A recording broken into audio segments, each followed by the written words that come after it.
Hello mga kabayan, this is Onjay TV at muli po tayo nagbabalik para gumawa ng isang reaction video para sa nangyaring ribbon cutting sa bahay ni Chabelita at ni Madeline.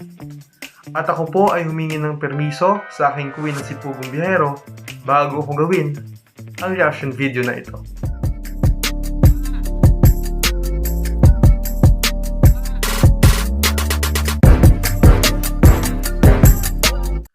Noong November 12, naganap na nga ang pinakahihintay ng lahat, lalo na sa pamilya ni Chabelita at ni Madeline.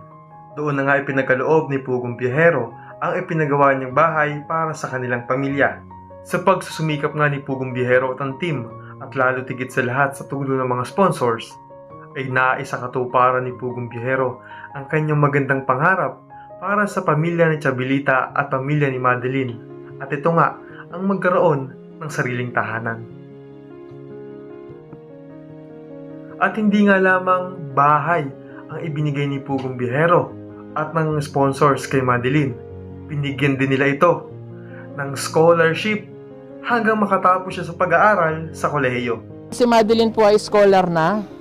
Salamat kay Ate Lia Laluet. Siya po yung sponsor ni Madeline. Palakpakan po natin.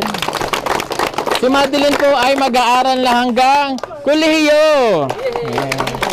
Labis ang saya ng pamilya ni Madeline, ganon din ang pamilya ni Chabelita. Naiyak pa nga ang nanay ni Chabelita at nanay ni Madeline dahil sa sobrang saya.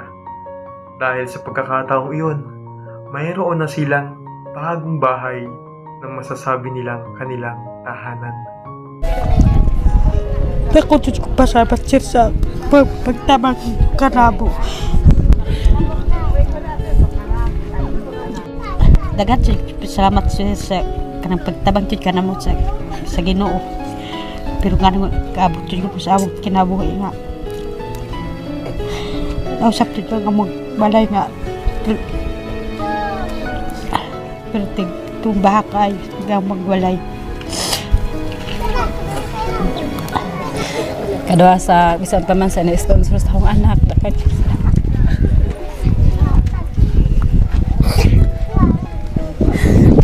Wala jud mo sir. Ambot lang ka ako.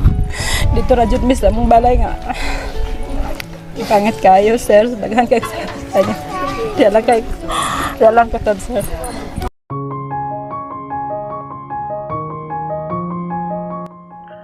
Kasama nga ang mga kapitbahay nila Chabelita at Madeline, sama-sama nilang ipinagdiwang ng sobrang saya ang araw na yun. At kung mapapansin nga po din natin, hindi lamang dalawang bahay ang pinagawa ni Pugong Biyahero doon sa tulong natin mga sponsor. Doon ay nagtayo rin sila ng mini playground na magagamit ng mga bata sa kanilang paglalaro. Dahil nga, kung inyo pong maaalala nung natagpuan ni Pugong Biyahero sa Chabelita, nakita niya doon ang ilang mga kabataan na may pasan-pasan na mabibigat na kahoy. Hindi na nagkakaroon ng time na makapaglaro ang mga bata dahil sa kanilang mga murang edad at murang kaisipan, naisa nilang magtrabaho para makatulong sa kanilang pamilya. Parang nakalimutan na nila na muling maglaro at mag-enjoy bilang isang bata. Kaya naman, malaki ang tulong na pinagawa ni Pugong Biyahero sa tulong ng ating sponsor, yung mini playground doon, nang sa ganon ay magkaroon ng malalaro at mapaglalaroan ang mga kabataan doon. Lubos nga po ang pasasalamat ni Pugong Biyahero at ang PB team sa lahat ng mga taong tumulong sa kanila, lalong-lalo na sa mga sponsors. Dahil naisa katuparan ang magandang adhikain ni Pugong Biyahero na mabigyan ng bagong tahanan ang pamilya ni Chabelita at ni Madeline. Bilin nga ni Pugong Biyahero sa pamilya ni Chabelita at ni Madeline na pakaingatan ng bahay na iyon at panatilihing malinis, sapagkat ang bahay na iyon ay sa kanila na magiging bago nilang tahanan.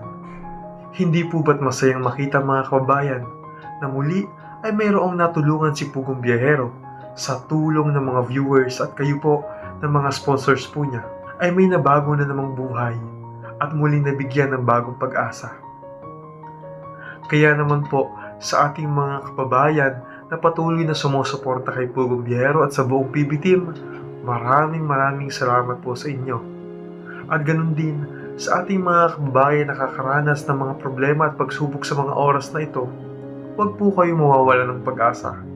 Katulad ng pamilya ni Chabilita at ni Madeline na nakaranas ng mga pagsubok sa buhay pero patuloy na nagtiwala sa Panginoon at hindi nawala ng pag-asa. At ngayon nga po ay nabago na ang kanilang buhay. Kaya naman, huwag tayong mawawala ng pag-asa at manatili lamang tayong magtiwala sa Panginoon dahil ang Panginoon ay patuloy nakikinig sa ating mga hinaing. At may mga tao siyang gagamitin upang kanyang maging instrumento na ipaabot ang kanyang pagmamahal at tulong para sa atin. Katulad ni Pugong Biyahero at kayo po mga viewers at ang mga sponsors. Kayo ang naging instrumento ng Panginoon upang maiparating niya ang kanyang tulong sa pamilya ng Chabilita at ni Madeline. Muli, ito po si OJ TV at maraming salamat po sa patuloy na pagsuporta sa PB Team, lalong-lalo na kay Pugong Biyahero. Palagi po kayo mag-iingat mga kabayan. Pagpalain po tayong lahat ng Panginoon.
Thanks for